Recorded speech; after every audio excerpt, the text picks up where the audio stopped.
Hello, everybody. Good morning, good afternoon, good evening. Welcome back. We're going to continue on reading the Christ letters, the truth, Jesus Christ.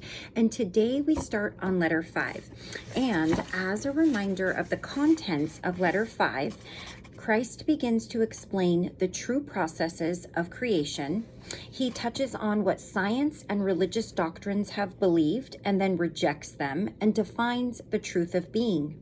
He touches on the truth regarding the human ego, the means of earthly individuality and therefore necessary, but also the source of all suffering. So that is, and there's so much between those lines, of course. That's just kind of a quick synopsis of the main subjects or contents in this letter. But as you may have figured out by now, there is so much to unpack in these letters. So many things to read in between the lines, and also things that our consciousness can't take in.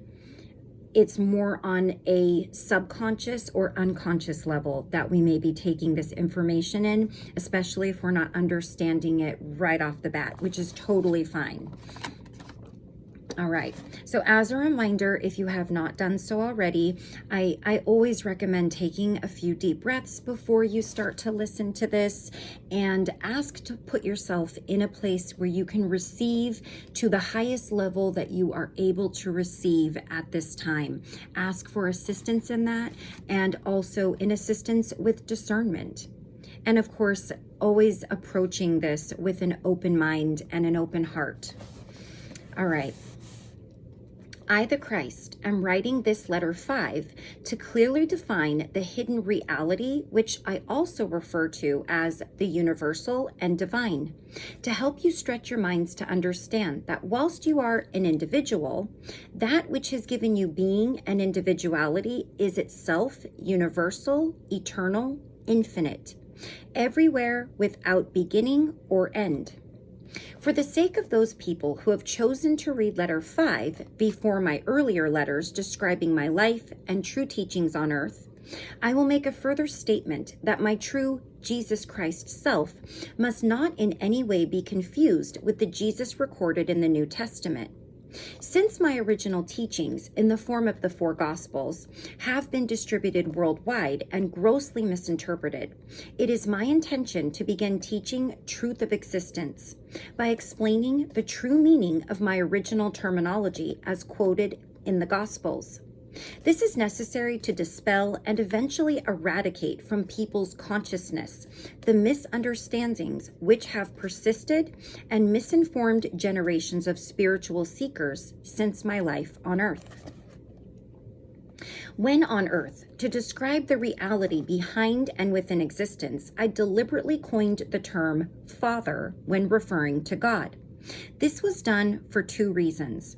Firstly, as I explained in letter 1, when I received enlightenment in the desert, I was enabled to see that the concepts describing the creator of the universe as revealed by the Jewish prophets were completely wrong. Secondly, I was given to perceive clearly and fully understand the true nature of the Creator, and I realized that it was a nature of parenting, of fulfilling the needs of creation in clear-cut specific ways, which were synonymous with those of a father-mother. Indeed, I saw that the parenting impulses present in all living creatures had been drawn directly from the Creator, and that the origin of all love and parenting drives was also the origin of life and existence itself. I also saw that creation was a visible manifestation of the universal creative impulses of being, and therefore humankind could be termed the offspring of the Creator. For this reason, it was quite natural for me to speak of the Father when referring to the Creator, since to me, this is what the Creator truly is in every way, more especially father-mother. But having regard to the Jewish insistence on the woman occupying a subordinate position in their daily lives, I referred only to the Father to avoid Jewish resistance and to gain their acceptance of the new terminology. I have not put any side notes in, but in layman's term, he's explaining why he refers to what we call God, most of us, as the Father, because it felt a fatherly, motherly love. But because people in Jerusalem or in the Judaic tradition looked at women as subordinate or lesser than, and he knew they would not accept a female figure as this creative energy, he left out the mother part and just referred to God as the Father because he knew they would accept it more than mother. All right. I also coined the term the Father to help the Jews realize that their concept of Jehovah and the rigidity of Jewish laws were totally erroneous. Also, by using a new terminology, the Father, to describe the Creator, the creative impulse behind and within existence, I made it clear I had brought an altogether new teaching in opposition to the accepted belief in a God which rejected certain people and sent disasters upon them as retribution. I want you to understand fully that nowhere has it been made clear in your New Testament that I brought a teaching completely opposed to the teachings in the Old Testament, and therefore the New Testament as a true record of my life and teachings cannot be trusted or accepted or believed. That might be a very difficult one for many people, including myself up until a few years ago. A true and accurate record of my personality, enlightened nature, emotional attitudes, and teachings themselves would have made it abundantly clear that the old Judaic forms of religion and my enlightened teachings were diametrically opposed in every way. The Judaic religion was one of extreme materialistic concepts. There are certainly writings from which spiritually enlightened Jews drew and continue to draw a mystical perception of our source of being. They are to be greatly honored and respected for their transcendent states of mind. But as the prophets reached the average man and woman, their writings transmitted a different, controlling message, which is purely human and false. No control for good or evil is exercised from a God above.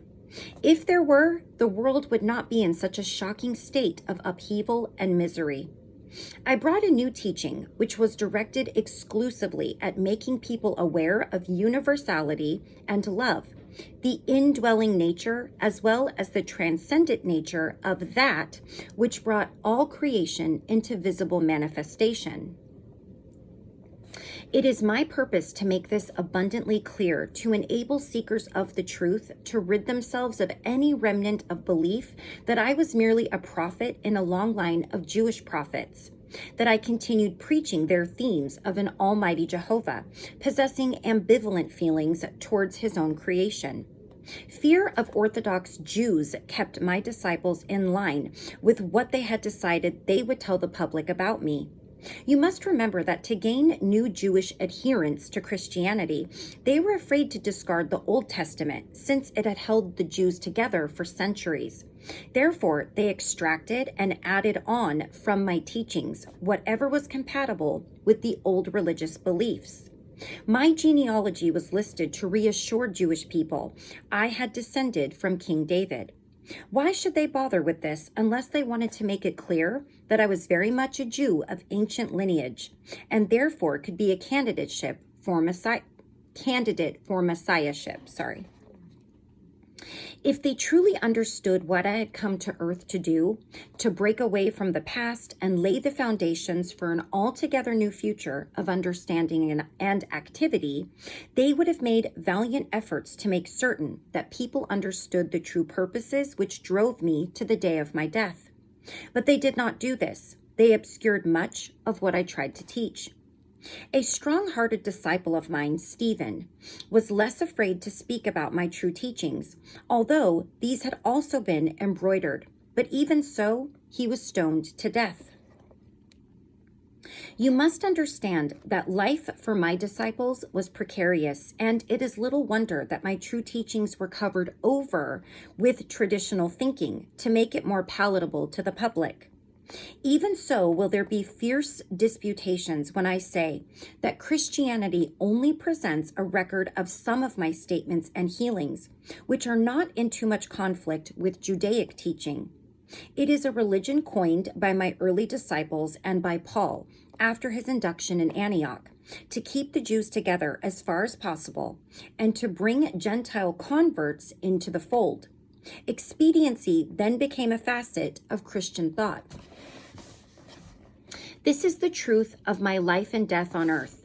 Disputations will arise because people hold on to cherished beliefs and surrender them only with the pain experienced by those who lose their dearest possessions. Nonetheless, dear as the beliefs may be to people, they are only beliefs. They are not a sure foundation on which to build new lives. Now that I am returning to you through the medium of these letters, I am again making every attempt possible within the parameters of your human perceptions to describe for you the reality, your source of being, which initiated the universe and existence itself. Exactly as 2,000 years before, I have come now through the medium of these letters to lay the foundation for future spiritual evolution during the next millennium. Your spiritual development can only arise out of your deeper perceptions and understanding of the nature of existence and of that which brought you into being. For what you clearly perceive creates the conditions under which you live. Because you have not understood your true spiritual origins, humankind is continually embroiled in wars and has spawned earthly conditions which are both a disgrace to human consciousness and a source of human suffering of every kind. For this reason, I am radiating the full power of my Christhood consciousness to bring the truth of existence to you in the kind of modern, understandable terminology, to enable you to construct a new consciousness and realization of truth as it really is, rather than allow you to continue adhering to those false beliefs you have been taught or have been brought to you by tradition. With usage and understanding, the terminology will come to arouse in you the same or more reverence and love and spiritual insight as you previously felt when using the word God. Loaded with universal meaning, the more appropriate terminology will eventually fill you with spiritual power when you use and visualize the meaning of the words. I am here to tell you that when you have purified your consciousness of the gross human thoughts and feelings pertaining to the ego drive, and persevere in meditation and a lifting up of your consciousness to the universal, you will begin to feel the spiritual power invading your mind and eventually your whole body. Therefore, my teachings are exclusively directed at assisting you to open your consciousness to newness of life, vitality, and spiritual power, that you may abandon your old way of limited and dissatisfied living, and find a new source of inner joy and fulfillment of your every need. Think about this statement. I have not brought you any shoulds or should nots, or frustrating restrictions you yourselves do not want to impose on others. I have certainly come to tell you how your consciousness forms have life within them and eventually manifest in your world, but I leave it to your good sense to choose the healthy thoughts, the loving actions, and the right path leading to joy and fulfillment when you realize the true nature of creation. I have also come with the full force of my Christ power to help you realize that there are no barriers between you and that which brought you into being, only those you have created yourselves through ignorance of the laws of existence. I have come to help you remove the barriers by enlightening your present ignorance and teaching you how to open your consciousness, your entire being, to the inflow of that which brought you into being. Therefore, I repeat, in the final analysis, my teachings are exclusively directed at assisting you to open your consciousness to newness of life, vitality, and spiritual power, that you may abandon your old way of limited and dissatisfied living, and find a new source of inner joy and fulfillment of your every need. I long for you with divine love to reach this supreme state of being before you pass into the next dimension, that your passing may be painless and your transition one of sublime anticipation. This is the sole motivating purpose behind these letters. The above statement is a more compelling and powerful rephrasing of the statement I made when on earth. Seek first the kingdom of heaven, and all good things will be added to you. I did not make this statement to entice people to be good. I stated a fact of existence. You must also understand fully and clearly that which you call God, and I refer to as universal, possesses none of the human attributes attributed to it by many religions. The human characteristics of angers, threat, and punishment, for instance, only pertain to the human condition. Again, I repeat, I, the Christ, have come down to dictate these letters expressly to disinvest people's minds of the former human word pictures coined by prophets. It is my firm intention to replace them with descriptions of power, the universal consciousness which really creates, moves within, and supports the visible universe and all other dimensions beyond your present perception and comprehension. I am also here to tell you these further universes or dimensions will be opened and will become accessible to your consciousness when the knowledge outlined in these letters is absorbed and made the very fabric of your individualized consciousness. Eventually, death will come to mean a happy transition from a limited dimension of existence to a brighter and more powerful one. You will know that when you are adequately spiritually cleansed and the time is ripe to emerge from the capsule of your body, you will leave, relieved to be free of physical limitations, to enter a dimension of love and beautiful and wondrous beingness. You will perceive death to be what it can be, really is for enlightened souls, a glorious transition, a gift of greater life, greater creativity, and an experience of ecstatic being you have not dreamed of. I also want to make it clear that many people believe that they can live fruitful and fulfilled lives by following the hundreds of various teachings of positive thinking. Changing your consciousness, they say, will change your lives. This is true to a limited extent, but for spiritually evolving seekers, such a change in consciousness still leaves a dryness of spirit and a yearning for something more. That something more that the soul craves is the true contact and reunion with its source of being. Whilst you may have drawn a certain amount of spiritual growth by following the path of perceiving only the good, the truthful and loving, you remain an entity functioning alone in your own earthbound domain, unassisted by the eternal, infinite universal. Once you realize the nature of the universal and turn your thoughts to making true contact with it, you begin to realize you are no longer alone. You are supported by the reality which supports the universe. And when I say making true contact with it, I mean that the prayer of supplication for this benefit or that is not making true contact with your source of being.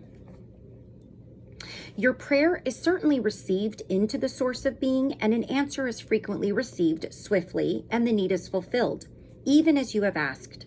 But true contact with the source of being is only experienced when you have sufficiently cleansed your consciousness of the gross human ego drive, and have spent some time in meditation and a regular emotionally powerful reaching out in consciousness to your source, seeking contact and renewal and refreshment of spirit. This is the true purpose behind existence, a constant and mutual reciprocation of communication between the source of all being and creation. Here, I would remind you that when I lived on earth, I made it abundantly clear every day to the Jews that, of myself alone, I could do nothing.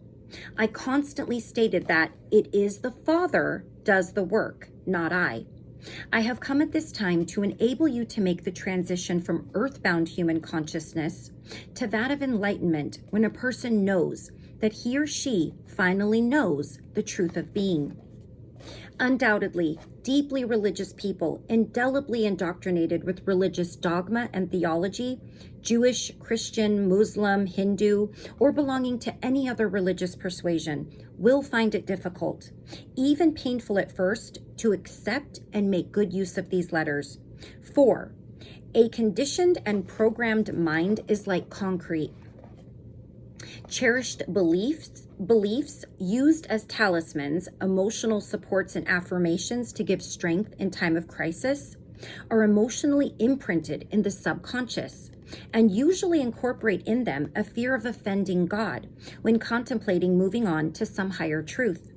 Unless there is a sincere longing to know the truth of being rather than traditional beliefs, these mental patterns are almost impossible to annihilate in the mind and emotions, and they block true spiritual progress. I have come expressly to help those who have the will to do so, move beyond these barriers to true enlightenment. Therefore, if you feel intuitively that the words on these pages are truth, and you feel drawn to them, have confidence you are ready to begin the spiritual journey outlined in these letters, and I am at hand to give you the courage to pursue it until you reach your goal. True spiritual enlightenment, newness of life, strength of will, and a finding of what I termed the kingdom of heaven. Daily, sincere meditation and prayer will enable a mental cleansing to take place, and gradually, truth and understanding will replace the old myths which once were so dear to you. I'll read one more page. At the outset of the following teachings, I, the Christ, must remind you that yours is not a solid universe. As you probably know, according to your scientists, solid matter, the visible substance of the world, is really comprised of energy particles. The truth of being of your earthly dimension rests on this fundamental reality of creation. To understand my teachings regarding the truth of being, it is necessary to grasp this fundamental seeming emptiness underlying all your created world. The majority of you know this fact of existence intellectually, but it has not yet remotely filtered through to your consciousness to give you a new perspective of the world and existence itself. You continue, as you have done for millennia, thinking that your world is solid and the conditions of the body and all other external phenomena are beyond your control. You believe you are the victim of existence, instead of which the reverse is true, and your daily lives reflect these beliefs. Therefore, it is absolutely necessary for me to return and help you move on to a higher perception of truth. As I said in letter 1, after enlightenment in the desert, I came back into my world of Palestinian towns and villages and immediately began to control the elements of matter wherever I saw the necessity to help those who were deprived or suffering. I have come to show you exactly why I was able to do this. As I revealed to you in letter 1, during the time I received full illumination in the desert, I was shown that matter was not really solid. I was not given to understanding exactly how the electrical particles, which I termed the shimmer of motes, took on the appearance of visible matter. I only knew that these motes were moving at high frequencies of speed within God mind, and God mind was therefore universal. I perceived that God mind was both the creator and substance of all things within creation itself. Of this, I was absolutely certain. I also saw very clearly that human thought, when fraught with conviction or emotion, radically affected this process of materialization of visible forms. Therefore, the human mind could and did interfere with the true intention of God mind. It was a thrilling and exulting realization, since the myths taught me by the Jewish rabbis were clearly false and were immediately swept out of my mind. I embraced the truth with excitement, since I now realized why people experienced misery and suffering. This emanated from their own thought processes. I was also given to see the communities of living particles, which science has named cells, at work within every living thing. I was aware of the divine harmony controlling the work of the cells, which were busily building and maintaining the various parts of physical bodies of all living creatures and plant life, big and small. This is why I drew heavily on the countryside to give examples of the immanence and activity of the Father within the least of wildlife, such as plants and birds. As I have clearly explained in letters 1 through 3, I called God mind the Father because I was enabled to perceive the true nature of the God mind, and was determined that when I returned to the people of Palestine to describe the revelations I had received, they would understand that their beliefs imbued in their very consciousness by the rabbis were entirely false. All right. There's never a good place to stop. I just have to stop when I feel it's enough. So we will pick up, of course, on this letter in the next video. Thank you all so very much for joining me. I love you all so much. And until I see you again, take care of yourselves, take care of those around you, and I will see you again for the next portion of, I think we're on letter 5. Take care until then. Bye-bye.